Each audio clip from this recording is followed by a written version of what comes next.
पाकिस्तान के प्रधानमंत्री शहबाज शरीफ, उनके बेटे सलमान शहबाज, उनके माध्यम से ट्रंप ने पाकिस्तान में अपने क्रिप्टो की कंपनी को एंट्री करा दिया।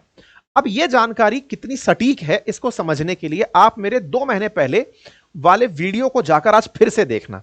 सामान्यतया हम आपके अंकित इसी चैनल के ऊपर बहुत बार ऐसे सेशंस को कर देते हैं जो भविष्य की तरफ इशारा कर रहे होते हैं, लेकिन जब वो एग्जीक्यूट होते हैं तब हमें ये रियलाइज होता है कि यार ये तो हमने चर्चा बहुत पहले कर ली थी। मैंने मार्च 21 यानी कि इसी साल 2025 में 21 मार्च के दिन एक सेशन किया था, इसी चैनल पर किया था, आप जाकर उसे देख सकते हैं। 2 महीने पहले जानकारी उसमें मैंने दी थी कि पाकिस्तान क्या क्रिप्टो को लीगल करने वाला है।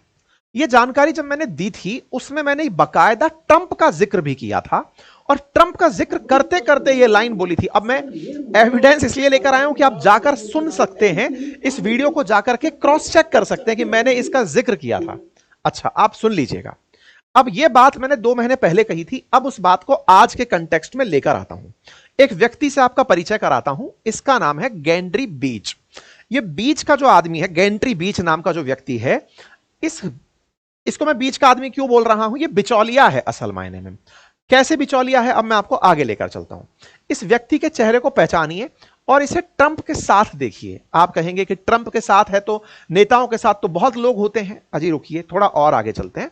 ट्रंप के साथ इसकी तस्वीर को देखकर अब एक और तस्वीर देखिए। यह तस्वीर जो साइड में आपको दिख रही है, यह है जूनियर ट्रंप, जिन्हें एरिक ट्रंप के नाम से जानते हैं। यह ट्रंप के सुपुत्र हैं, छोटे ट्रंप जिन्हें कहिए। ये ट्रंप के जो सुपुत्र हैं, ये एरिक ब्रीच के बहुत जबरदस्त मित्र हैं। अब आप कहेंगे सर ये मित्रता वाला एंगल आप कहां से निकाल रहे हैं, तो चलिए उन खबरों को देखते हैं जहां पर यह बात स्थापित होती है।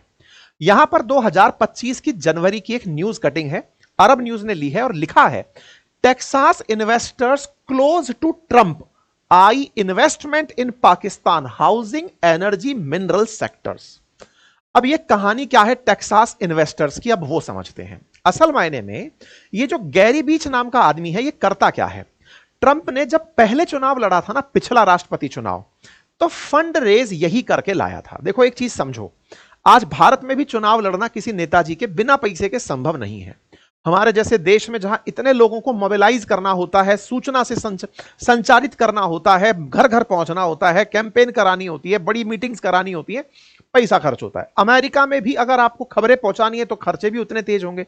तो जब कोई राष्ट्रपति पद पर खड़ा होता है तो उसके लिए फंड रेज करना एक बहुत बड़ा टास्क होता है कि इतना पैसा मैं कहां से लेकर आऊंगा। अक्सर कहा जाता है कि प्रधानमंत्री नरेंद्र मोदी जब चुनाव में उतरे थे, जो आरोप उनके ऊपर अक्सर लगते हैं वो यही है कि मोदी जी ने अपनी दावेदारी पेश ही इस तरह की थी कि मैं अगर चुनाव में उतरता हूं तो मैं अपने विज्ञापन के लिए या फिर मेरे चुनाव कैंपेन को फंड करने के लिए लोग ले आऊंगा। अब देखो ये हिडन सीक्रेट है, ओपन सीक्रेट है। ओपन सीक्रेट क्यों है? क्योंकि हर राजनीतिक पार्टी किसी ना किसी राजनीतिक चंदे से ही चल रही होती है। कुछ फ्रंट रोड से आ रहे होते हैं, कुछ घूम घाम के आ रहे होते हैं।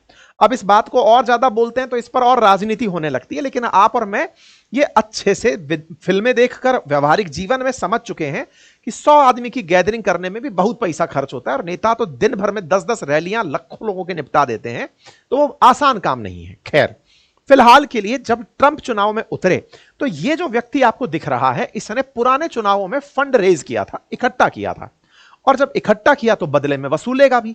तो वसूलने के नाम पर यह ट्रंप के नाम से दुनिया भर के उन देशों में निवेश करने जाता है जो बढ़िया से पैसे दे सकते हैं। ऐसे में टेक्सास का ये जो इन्वेस्टर है, जो कि ट्रंप का बहुत करीबी है, ये पाकिस्तान में जनवरी में पधारा था, और पधार कर इसने यहां पर इन्वेस्टमेंट के अवसर तलाशे थे। यह गैरी बीच नाम का, जो गैंड्री बीच नाम का व्यक्ति है, यह पाकिस्तान के बाद फिर बांग्लादेश जाता है, और बांग्लादेश जाकर वहां पर भी इन्वेस्टमेंट के ऑप्शन तलाशता है। अब आप पूछेंगे ये क्या कहानी है? कहानी बड़ी सिंपल है। अक्सर ये देश ऐसे देशों को चूज करते हैं, या फिर ऐसे लोगों को चूज किया जाता है कि इन पर दांव खेलो, ये आपकी सरकार पूरी तरह समर्पित कर देंगे। ये तो सबको पता है कि इमरान खान ने रूस की तरफ जैसे ही हाथ बढ़ाया था, अमेरिका ने तख्ता पलटा दिया था। भले ही शहबाज शरीफ की सरकार बाइडेन ने बनाई हो, लेकिन अमेरिका समर्थित सरकार है और शहबाज शरीफ डे वन से चाहते हैं कि बस अमेरिका हाथ अपना कंटिन्यू रखे, कहीं ऐसा ना हो कि बाइडेन का गुस्सा इनके ऊपर निकाल लिया जाए। पहले तो सोचा भी जा रहा था कि बाइडेन हटते ही शहबाज शरीफ को पलटा दिया जाएगा, लेकिन ये दोनों लोग एनी हाउ मैनेज करने में कामयाब हो गए। कौन कौन? चच्चा भी कामयाब हो गए और उधर शहबाज शरीफ भी। इन्होंने ट्रंप के साथ नेगोशिएशन कर लिया, क्योंकि जो ये वसूली भाई हैं, आप सोच सकते हैं कि वसूली भाई की यहां पर मीटिंग किसी राजनीतिक हैसियत से नहीं हो रही है, लेकिन इन तस्वीरों को आप नजर करें और नजर करें, आपके सामने पाकिस्तान के प्राइम मिनिस्टर के ऑफिस से डली हुई इस तस्वीर को, जो 11 फरवरी के दिन डाली गई, जिसमें शहबाज शरीफ लिखते हैं, रेनाउंड बिजनेसमैन ऑफ यूएसए जिसका नाम है गैंट्री बीच, उनसे मेरी मुलाकात हुई दुबई में 11 फरवरी को। यह प्रधानमंत्री के ऑफिशियल स्टेटमेंट से। आप हमारे देश में, अपने देश में इस बारे में कोई जिक्र ही नहीं करते कि कोई गैंट्री बीच नाम का व्यक्ति भी है। यहां पर प्रधानमंत्री ट्वीट करके साझा कर रहे हैं कि मैं एक बड़े व्यापारी से मिला। यह व्यापारी कौन है? बीच का आदमी है, बोले तो दलाल है। कौन सा दलाल है? ट्रंप के लिए पैसा इकट्ठा करता है और ट्रंप के धंधे जो बिजनेसमैन के रूप में चलते हैं उनको यह फाइनेंस करवाता है। अच्छा, यह व्यक्ति शहबाज शरीफ से भी मिलता है और इससे पहले मोहम्मद यूनुस से भी मिलता है। यह सब चल रहा है बैकग्राउंड के अंदर, मुलाकातें चल रही हैं, तस्वीरें आ रही हैं। आप में से कुछ लोग कह सकते हैं इतना भी बैकग्राउंड में क्या, जब पीएम ने तस्वीरों में दिखा दिया तो क्या भारत सरकार को नहीं दिखा होगा? दिखता है, समीकरण चलते हैं। इसी तरह से भारत सरकार भी अपनी तरफ से ट्रंप को नेगोशिएट करने लग रही थी। भारत सरकार देश के साथ व्यापार कर रही थी, लेकिन ट्रंप राष्ट्रपति होने के अलावा एक अपने पर्सनल व्यापारी भी हैं। और दुनिया भर में जितने भी इस समय पर बैठे हुए राजनेता हैं, उनमें अगर कोई सबसे बड़ा व्यापारी है वर्तमान में तो वो ट्रंप हैं। तो ट्रंप एक व्यक्तिगत व्यापार चला रहे हैं और एक अमेरिका का दुनिया के देशों के साथ व्यापार चला रहे हैं। दो अलग अलग चीजें हैं।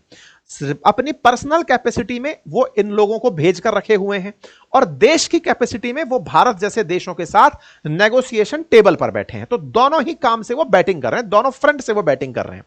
दोनों फ्रंट में बैटिंग करते समय यह व्यक्ति आया, क्योंकि आपने नहीं सुना होगा कि पाकिस्तान अमेरिका के नेगोशिएशन टेबल पर बैठा है तो वो रिश्वत पहुंचा दिया। जैसे होता है कि भाई हम डायरेक्ट तरीके से काम कराने आए ओपन बिड से, लेकिन भाई साहब का पैकेट पहुंच गया था, तो पैकेट पहुंच गया तो बिना बिडिंग के काम हो गया। तो कुछ उस तरीके से यहां पर एरिक ब्रीच आपको दिखाई देते हैं। यहां पर कहा जाता है पाकिस्तान से कि आप हमारे धंधे के फेस बनेंगे इस क्षेत्र में। बोले बहुत बढ़िया। तस्वीरें बाहर निकलकर आती हैं 16 अप्रैल की, जिसमें यही व्यक्ति यहां से निकलता है और तुर्की जाता है और तुर्की में जाकर के वहां पर एक डील साइन करता है, एक जेवी करता है और जेवी के अंदर यूएस व्हाइट ब्रिज नाम की कंपनी के साथ। अब ट्रंप का शहबाज शरीफ के साथ, तुर्की के साथ और शहबाज शरीफ का तुर्की के साथ और मोहम्मद यूनुस के साथ कंसेप्ट सेट हो गया होगा। अब आप में से कुछ लोग सोच रहे होंगे ये तो खेला हो गया, मतलब मोहम्मद यूनुस, शहबाज शरीफ, अर्दगन, तीनों की तीनों सर ये तो ट्रंप को खरीद लिए तो मामला सेट हो गया। भाई साहब, अक्सर सरकारी सेवाओं में ऐसा होता था। सरकारी सेवाओं में क्या होता था, जब मैं सरकारी नौकरी में था, वर्दी की नौकरी में था, तो ऐसा सोचते थे कि भाई हाँ, इस ठेकेदार ने इन साहब को सेट कर लिया है, अब ये साहब जितने दिन इस पद पर हैं इनका धंधा बढ़िया चलेगा। लेकिन खुदा न खास्ता अगर कोई दूसरे साहब आ गए जिनका माथा फिर गया तो वो पूरा चौपट ही करते हैं, वो पूरा सिस्टम ही बिगाड़ते हैं कि नहीं चलेगा। भारत भी इस तरह के सस्ते टैक्स अपना सकता था, लेकिन भारत की अपनी एक इंटीग्रिटी है, दुनिया की 5th लार्जेस्ट इकोनॉमी है, दुनिया का सबसे बड़ा लोकतंत्र है, भ्रष्टाचार को सरकारों के बीच में नहीं लाना चाहता था। भारत ने जिस तरह की वार्ता अमेरिका के साथ रखी होगी वो आज भी दुनिया के सामने ओपन है, नेगोशिएशंस खुले हैं और हम लगातार वार्ता में हैं। लेकिन इन लोगों ने ट्रंप को साध लिया, अपनी टेंशन को 4 साल टेंशन को टाल दिया, 3 साल ही कहिए क्योंकि अब तो मतलब चुनाव में 3 साल बचे हैं। ऐसे में इन्होंने टेंशन टाल दी, ये कहा जा सकता है। अब ऐसे में ट्रंप के जूनियर यानी कि ट्रंप के जो बेटे हैं वो पाकिस्तान में अपने धंधे को, टर्की में धंधे को और बांग्लादेश में अपने धंधे को बढ़ाने का काम शुरू करते हैं। पाकिस्तान के बारे में ट्रंप को रिपोर्ट दी जाती है और कहा जाता है कि साहब सुनो, पाकिस्तान जो है एक बढ़िया देश है, यहां पर बहुत सारे क्षेत्र में रेयर अर्थ मिनरल्स के मामले में इन्वेस्ट किया जा सकता है और काफी सारा काम का यहां ऑप्शन है। मोहम्मद यूनुस को सपना दिखाया जाता है कि आपके साथ ऑयल और गैस एक्सप्लोरेशन के क्षेत्र में काम किया जा सकता है। अब इस एरिक ट्रंप की कहानी को समझते हैं। बोले सर आपने इस आदमी के दम पर सारी कहानी लपेट दी, ऐसा तो नहीं हो सकता। अब इसको देखते हैं, आप यहां पर आइए, ट्रंप देखते हैं। ट्रंप के बेटे डोनाल्ड ट्रंप जूनियर को देखते हैं। डोनाल्ड ट्रंप जूनियर की एक कंपनी है जिसका नाम है MSMDF एग्रीकल्चर LLC। इस कंपनी का पैसा लगा है ईडन ग्रीन टेक्नोलॉजीज में, जिसको चलाता है गैंट्री बीच। मतलब गैंट्री बीच के साथ में पूरा कनेक्शन डोनाल्ड ट्रंप जूनियर का और जूनियर के परिवार का ये प्रॉपर तरीके से दुनिया को पता है। मतलब अपनी खोज नहीं है, सब लोग बेहतर तरीके से जानते हैं कि इस आदमी की पकड़ डोनाल्ड ट्रंप तक है। ये दुनिया में एकदम ओपन सीक्रेट है। अब आपके दिमाग में फिर प्रश्न बनेगा, केवल सर निवेश के नाम पर तो ऐसे तो अमेरिका का निवेश भारत में भी है, ट्रंप ने तो कहा था कि शायद हो सकता है गुड़गांव में ट्रंप टावर खोल दें। रुकिए, अब यहां से आगे की बात करते हैं।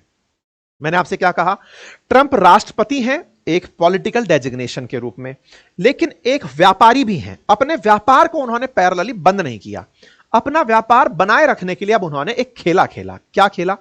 चुनाव प्रचार में उन्होंने बकायदा दुनिया को क्रिप्टो के बारे में बहुत मोटिवेट कर दिया। इतना मोटिवेट कर दिया कि उनके काल में अब क्रिप्टो का भाव डॉलर से 1 लाख से ऊपर चल रहा है, बिटकॉइन का भाव 1 लाख डॉलर से ऊपर चल रहा है। ऐसे में लोग ये मानते हैं कि ट्रंप के काल में क्रिप्टो बढ़िया चढ़ेगा, क्योंकि ट्रंप का संरक्षण है और बाइडेन की पार्टी के जो लोग हैं वो समझदार होते हुए भी उसका कुछ नहीं बिगाड़ पाएंगे, क्योंकि अमेरिका का राष्ट्रपति 4 साल के लिए फिक्स आता है। भारत की तरह नहीं है कि पॉलिटिकल अनरेस्ट खड़ा हो जाएगा और लोग कहेंगे कि सरकार से हटा दो, ऐसा नहीं होता है। अच्छा साहब, अब की कहानी क्या है?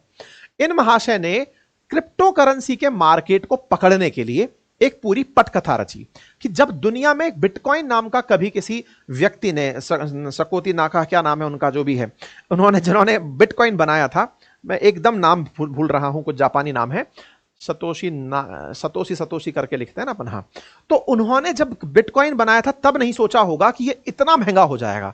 तो ट्रंप ने कहा लेट आ रहे हैं तो क्या हुआ, अपना भी अपन क्रिप्टो कॉइन बनाएंगे और उस क्रिप्टो कॉइन को एक कदम और आगे लेकर जाएंगे, क्योंकि मैं खुद राष्ट्रपति हूं तो उसकी मैं वैलिडेशन बिटकॉइन से ऊपर भी ले जाऊंगा। तो यह सोच करके ट्रंप ने खुद का अपना एक क्रिप्टो कॉइन बनाया और क्रिप्टो कॉइन बनाकर उसकी कहानी रचने के लिए बाजार बनाया कि मेरे क्रिप्टो में निवेश कौन करेगा। भाई आपने बना कुछ भी लिया, मेरा मन किया मैंने कोड लिख दिया, चलो भाई ब्लॉकचेन आधारित मैंने एक कोड लिख दिया, लेकिन निवेशक नहीं मिल रहा। निवेशक के रूप में कोई ऐसा देश चाहिए जिसे संरक्षण की आवश्यकता है, जिसमें भ्रष्टाचार भर भर के है। अब भ्रष्टाचार भरा हुआ जो देश है वो तलाश थी उसको, पाकिस्तान में वो तलाश पूरी हुई। मैंने 2 महीने पहले सतोशी नाकामोटो, ठीक है जी, है ना, हाँ नाकामोटो करके जो भी है ना, हाँ लिख दिया आप लोगों ने, ठीक है, हाँ जी, इसी के चलते आज से 2 महीने पहले पाकिस्तान ने क्रिप्टो के ऊपर पटकथा रचना शुरू किया। क्या हुआ अब सुनिए ध्यान से। पाकिस्तान की सरकार ने 5 मार्च को, देखो फरवरी में मिलकर आया था शहबाज शरीफ उस आदमी से, उसने इसको कहानी सुनाई। क्या कहानी सुनाई मैं आपको सारी रिलेट करता हूं। यह पाकिस्तानी अखबार की कटिंग है। पाकिस्तान की सरकार अपने वित्त मंत्री के लिए एक चीफ एडवाइजर नियुक्त करती है। इसके ऊपर ही मैंने सेशन किया था। ये जो व्यक्ति यहां पर नियुक्त किया जाता है, इसका काम क्या होता है कि पाकिस्तान के अंदर जो वित्त मंत्री जो हैं उनको सलाह देगा ये व्यक्ति। इसका नाम साकिब है और ये डिजिटल परिसंपत्तियों के प्रबंधन के लिए मुख्य सलाहकार नियुक्त कर दिया जाता है। पाकिस्तान ने बकायदा मार्च में ही एक क्रिप्टो काउंसिल भी बनाई जो कि ब्लॉकचेन टेक्नोलॉजी से जुड़ी हुई थी। 2 बड़े काम कर दिए इन्होंने। पहला काम क्या कर दिया, साकिब को नियुक्त किया, साकिब के साथ साथ एक क्रिप्टो काउंसिल बना दी। जैसे भारत के अंदर प्लानिंग कमीशन है, ऐसे इन्होंने क्रिप्टो काउंसिल बना दी, जिसका काम है कि पाकिस्तान में क्रिप्टो को कैसे इंट्रोड्यूस किया जाए, कैसे नवाचारों पर काम किया जाए, जिसमें बकायदा पाकिस्तान स्टेट बैंक के गवर्नर, पाकिस्तान का जो सेबी है उसके अध्यक्ष, संघीय कानून और आईटी सचिव जैसे जो प्रमुख पद हैं, इनको इसमें शामिल किया गया कि पाकिस्तान में ब्लॉकचेन टेक्नोलॉजी पर या क्रिप्टो करेंसी पर कैसे काम किया जाए। पाकिस्तान चैनलिसिस नाम की एक कंपनी के माध्यम से पता चलता है कि दक्षिण एशिया में दुनिया के अंदर 9वें स्थान पर आता है जहां क्रिप्टो सबसे ज्यादा अपनाई जाती है। मैंने इस पर आपको सेशन करते हुए कहा था कि पाकिस्तान इंटरनेशनली दुनिया में पहचान पाने के लिए क्रिप्टो के क्षेत्र में एंट्री कर रहा है, क्योंकि इसे पता है कि इन्वेस्टमेंट लीगल और इलीगल तरीके से क्रिप्टो में किया जा सकता है। देखिए ध्यान से समझिएगा, आज भी क्रिप्टो को हमारे देश में लीगल टेंडर क्यों नहीं माना जाता, उसके पीछे का बड़ा कारण है कोई रेगुलेशन नहीं है। रेगुलेशन नहीं है, ऐसे में लोग अपना पैसा क्रिप्टो में लगाए, सरकार को उससे पता ही नहीं पड़ता पैसा कहां चला गया, किसी ने कहीं और पैसा निकाल लिया, पता नहीं चलता। शहबाज शरीफ को इस आदमी ने यही बात फरवरी में समझाई थी और कहा था कि सर अब आपको पता है नवाज शरीफ लंदन सेटल हैं, आपको भी मरियम नवाज और अपने बच्चे के साथ सेट होना होगा, निकलना होगा। बाद में सत्ता बदलती है, पाकिस्तान में तो हर आदमी लूटने ही आता है। मैं आपको एक व्यवस्था देता हूं, क्रिप्टो इस समय जबरदस्त चल रही है, दुबई में बैठकर ये बातचीत होती है। इनसे कहा जाता है कि आपके बेटे के नाम से एक कंपनी बनाओ दुबई में, वो कंपनी दुबई में होगी, वो हमसे कुछ सर्विसेज लेगी, और वो आप सरकार में है पाकिस्तान में, आप क्रिप्टो काउंसिल बनवाओ तो आपकी कंपनी सरकार को सेवाएं देगी। इस तरह से एक चेन बनती है। उधर ट्रंप की कंपनी, दुबई में शहबाज शरीफ की कंपनी, और पाकिस्तान के अंदर, और ये ऐसा नहीं है मुझे पता चला है, ये ओपन सीक्रेट है, अब सबको पता चल जाएगा जिस तरह से अपन चर्चा कर रहे हैं। और पाकिस्तान के अंदर एक क्रिप्टो काउंसिल बना दी जाती है कि ये क्रिप्टो को लागू करवाएगी। अब आप कहेंगे फिर से ये तो ख्याली पुलाव है, रुकिए और आगे चलते हैं। अब आपके सामने वर्ल्ड लिबर्टी नाम की एक कंपनी का पेज दिखाते हैं। वर्ल्ड लिबर्टी, जब आप खुद भी गूगल करके एंट्री करेंगे तो पता करेंगे कि वर्ल्ड लिबर्टी फाइनेंशियल नाम से एक कंपनी है जिसके अंदर सब कुछ डोनाल्ड ट्रंप है। वर्ल्ड लिबर्टी फाइनेंशियल का जो काम है उसमें जब आप एंट्री करेंगे तो यह क्रिप्टो के क्षेत्र में काम करने वाली कंपनी है, जिसके 60% पर डोनाल्ड ट्रंप के छोटे बेटे एरिक ट्रंप का हाथ है, यानी कि उसके हाथ में इसका पूरा कंट्रोल है। कंट्रोलिंग जो बोर्ड है उसमें एरिक ट्रंप यानी ट्रंप जूनियर उपलब्ध हैं, उपस्थित हैं। एक और बात यहां जानने की, और वो ये है कि इस कंपनी ने, जिसका नाम है वर्ल्ड लिबर्टी फाइनेंशियल, इस कंपनी ने 22.5 बिलियन अपने टोकन जारी किए हुए हैं, जस्ट लाइक बिटकॉइन, कि इनके अपने टोकन हैं। ऐसे ही ट्रंप के अपने टोकन हैं जो ट्रंप ने अपने परिवार के नाम से जारी किए हुए हैं। उनको खरीदने के लिए आपको पैसा लगाना होगा। अब आप इसको एक बार समझ लीजिए। अब थोड़ा और आगे चलते हैं, तारीखों पर नजर डालते हैं। तारीखें कुछ इस तरह से हैं। आप 22 तारीख के दिन भारत में पहलगाम में आतंकी हमला देखते हैं। 22 अप्रैल को हमला होता है। 22 अप्रैल को हमला होता है। पाकिस्तानियों को यह विश्वास ही नहीं होता है कि भारत इसका बदला लेगा, ऑपरेशन सिंदूर करेगा। उन्हें यह लगा कि अंदर तक कोई नहीं आएगा, इंडिया वाले आएंगे, सर्जिकल स्ट्राइक जैसा कुछ करेंगे, बाद में हम भी कुछ दिखा देंगे, सब सेटल हो जाएगा। इस बीच में पाकिस्तानी संतुष्ट थे, लेकिन कहीं ना कहीं भारत सरकार की प्रतिक्रियाओं से एक भय बैठ रहा था कि कुछ तो बड़ा हो सकता है। ऐसे में 26 तारीख के दिन एक खबर आती, 27 तारीख के दिन आप इस खबर को देखते हैं। पाकिस्तान क्रिप्टो काउंसिल एक ट्वीट डालती है, और वो क्या है, ध्यान से सुनिएगा। बिलाल बिन शाकिब, वही साकिब जो क्रिप्टो काउंसिल के अंदर सलाहकार नियुक्त किया गया है, वो सीईओ के पद पर बिठाया गया। वो वेलकम करता है किसका, वर्ल्ड लिबर्टी फाइनेंशियल का, उसकी लीडरशिप का, जिसमें जैक विटकॉफ, वाटर चेज और जैक फॉरमैन पाकिस्तान आते हैं। और कहा जाता है कि ये ब्लॉकचेन और स्टेबल कॉइन और डेफाई के कोलैबोरेशन के लिए पाकिस्तान को ग्लोबल स्टेप फॉरवर्ड ले जा रहा है।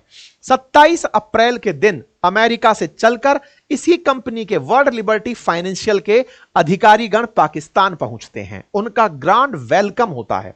इतना वेलकम होता है कि भाई साहब इन्हें एकदम मतलब इस तरह का ट्रीटमेंट दिया जाता है जैसे ट्रंप खुद आ गए हों।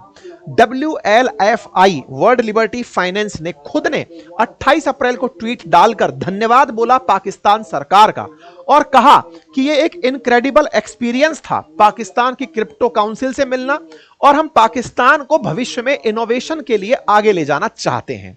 WLFI कौन है, तो यह समझने के लिए अब ज्यादा दिक्कत नहीं होनी चाहिए कि यह ट्रंप की कंपनी है और यह क्या कहां करने पहुंची। यहां पर एक और धन्यवाद मिलता है, और कहा जाता है कि एक close friend of our cofounder Zachary Folkman for helping make our meeting with Pakistani crypto council, friendship हो जाती है। 28 अप्रैल को ट्वीट आ जाता है। क्रिप्टो के अंदर एक जानकारी और निकलती है, और वो क्या है, ये वर्ल्ड लिबर्टी फाइनेंशियल की जो टीम है, ये पाकिस्तान के प्रधानमंत्री से मिलती है, आर्मी चीफ से मिलती है, finance minister, defence minister, information minister. मैंने आपसे क्या कहा था, ट्रंप दो व्यक्ति हैं, राष्ट्रपति ट्रंप और व्यापारी ट्रंप। व्यापारी ट्रंप व्यापार करने के लिए अपनी एक कंपनी को दबे हुए पाकिस्तान पर भेजे कि बोले देख अगर बचना है तो आजा सौदा करते हैं। ये धड़ाधड़ सौदा करते हुए दिखते हैं। एक और तस्वीर दिखाता हूं मैं आपको। यहां पर पाकिस्तान क्रिप्टो काउंसिल में जितनी भी चीजें हो रही हैं, यहां पर बकायदा इन बीच में इन लोगों के साइनिंग होती है। अब एक तस्वीर आपके सामने होनी चाहिए। यह साइनिंग करते हुए आपको एक आदमी, महामानव सा, आदि मानव सा यहां दिखाई दे रहा है। इसको आप देखें। ये यदि आप पहचान रहे हैं तो ये व्यक्ति कौन है, ये वही व्यक्ति है जिसने की घोषणा की थी कि हम पर हमला होने वाला है। यह पाकिस्तान का इंफॉर्मेशन मिनिस्टर है, जो कि साकिब के साथ बैठकर इस टीम से चर्चा करता हुआ तस्वीरों में दिख रहा है। पाकिस्तान क्रिप्टो काउंसिल इस तस्वीर को यहां साझा कर रही है। इससे और स्पष्ट यह होता है कि ये जो काउंसिल आई थी बातचीत करने, पाकिस्तान का पूरा महकमा उसके इंतजार में था और इसीलिए खबर बनती है कि पाकिस्तान ने एक ऐसी क्रिप्टो कंपनी के साथ डील साइन की है जिसमें ट्रंप के परिवार का 60% हिस्सा है। यानी कि ट्रंप ने उस पहलगाम हमले की कीमत वसूल ली थी उनके साथ वर्ल्ड लिबर्टी फाइनेंस की डील करके कि देखो बेटा, तुमको अब बचाने वाला होगा तो कौन होगा, तो वो ट्रंप होगा और वो ट्रंप आपसे पैसा लेगा। अब आप पूछेंगे पाकिस्तान की ऐसी भी क्या स्थिति है वो जो फंसा पड़ा है, मतलब इस तरह की डील के पीछे की कहानी क्या है। इस कहानी को केवल इतने में समझ लीजिएगा क्योंकि अल्टीमेटली ट्रंप के जो कॉइन्स हैं अब उनमें पाकिस्तान की सेना के अध्यक्ष, यही कारण है मार्को रूबियो ने इनके सेना अध्यक्ष से बात की थी, हमारे देश में नहीं की थी। इन सेना वालों का जो पैसा है वो लगा होता है और उस पैसे को ही उस क्रिप्टो में ये लोग लगवाने के लिए ये सारा सेटिंग वेटिंग कर दिए हैं। ठीक है साहब, अब इसके अंदर एक और चेहरे को इंट्रोड्यूस करते हैं। ट्रंप ने जिस तरह से इस काम को करने के लिए पाकिस्तान क्रिप्टो काउंसिल से बातचीत की, उस क्रिप्टो काउंसिल से थोड़ा आगे चलते हैं और पहुंचते हैं शहबाज शरीफ के बेटे सलमान शहबाज पर। अब ये सलमान शहबाज की क्या कहानी है, अब वो सुनो। असल में दुबई के अंदर एक कंपनी बनाई जाती है जिसका नाम है हाईलैंड सिस्टम्स। ये हाईलैंड जो सिस्टम है, ये हाईलैंड सिस्टम शहबाज शरीफ के बेटे सलमान शहबाज की कंपनी है।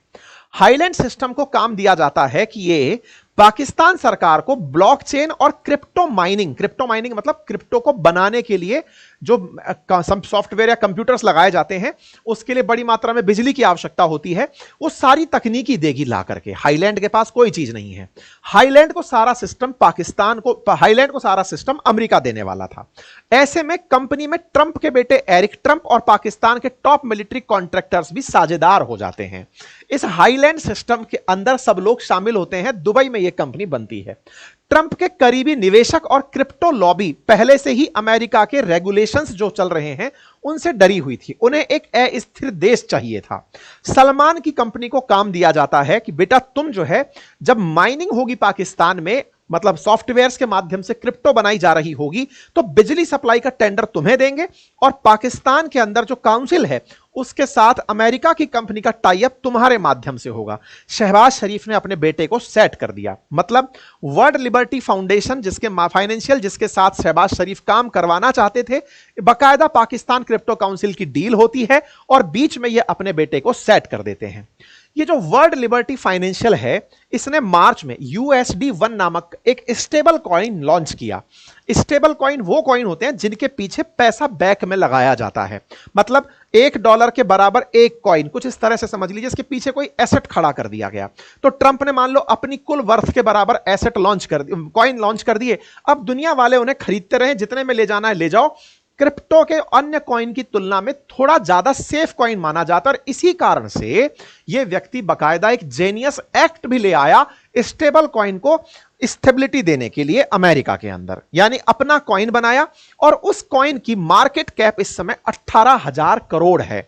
ट्रंप ने खुद का कॉइन बनाया, जैसे बिटकॉइन है ऐसे खुद का कॉइन बनाया। और सुनिएगा, इसी के साथ साथ WLF में क्रिप्टो के अंदर तो सारा हो ही रहा है, ट्रंप के पास एक ट्रंप मीम कॉइन भी है जिसकी 80% भागीदारी उसकी खुद की है, जिसमें उसका 1 लाख करोड़ तक का बाजार है। अब आप समझिए पूरा खेला क्या है। ट्रंप ने अपनी क्रिप्टो बनाई, उस क्रिप्टो के अंदर पैसा लगवाने के लिए लोग चाहिए थे। लोग में पाकिस्तान का नंबर 2 का सारा पैसा मांगा और कहा कि तुम मेरे ट्रंप कार्ड में पैसे लगाओ और मैं तुम्हें सुरक्षा दूंगा, तुम्हें अंतरराष्ट्रीय रूप से इतनी इज्जत दिलवाऊंगा क्योंकि पूरा PR गेम मेरा है। मैं जाकर दुनिया के सामने कहूंगा कि भारत और पाकिस्तान के बीच बराबरी करवाई है मैंने, शांति करवाई है, दोनों न्यूक्लियर कैपेबल स्टेट हैं। ट्रंप का इस तरह बिकना ही आसिम मुनीर को ले जाता है, टिकाता है कि भैया इन्हें मार्शल बना दो, फील्ड मार्शल बना दो, और ये पूरा की पूरा खेला सिमट जाता है। आपको यह भी समझ में आना चाहिए कि इसी के चलते टिम कुक को, जो एप्पल के CEO हैं, ट्रंप उन्हें धमकाते हुए कहते हैं कि भारत से बना हुआ फोन तुम अमेरिका नहीं भेजोगे, अदरवाइज मैं तुम पर 25% टैरिफ लगाऊंगा। ये जो बेबुद्धि की बातें कर रहा है, असल में इसके पीछे की जो जालसाजी है वो ये कि यह व्यक्ति खुद का अपना व्यापार और उद्योगपतियों के पैरेलल खड़ा करना चाहता है और इसकी इस व्यापारिक चाहत ने कहां ले जाकर चीजों को खड़ा कर दिया है, संभवतया अब आपको वो बेहतर तरीके से समझ में आ गया हो। जानकारी समझ आई हो तो साथियों को समझाइएगा। यह जानकारी इसलिए जानना जरूरी है साथियों, क्योंकि कई बार बिहाइंड द सीन कुछ ऐसा हो रहा होता है जो आप और हमको नहीं पता होता है, लेकिन जब आपको वो पता चलता है तो जानकारी लोगों तक साझा करिएगा, तथ्य के साथ, पूरे पूरे फैक्ट्स के साथ मैंने ये जानकारी रखी है। आप इसे और जज कर सकते हैं, क्रॉस चेक कर सकते हैं। पसंद आए तो साथियों से अवश्य साझा करें। चैनल पर नए हैं तो सब्सक्राइब कर लें। अब हमारी तरफ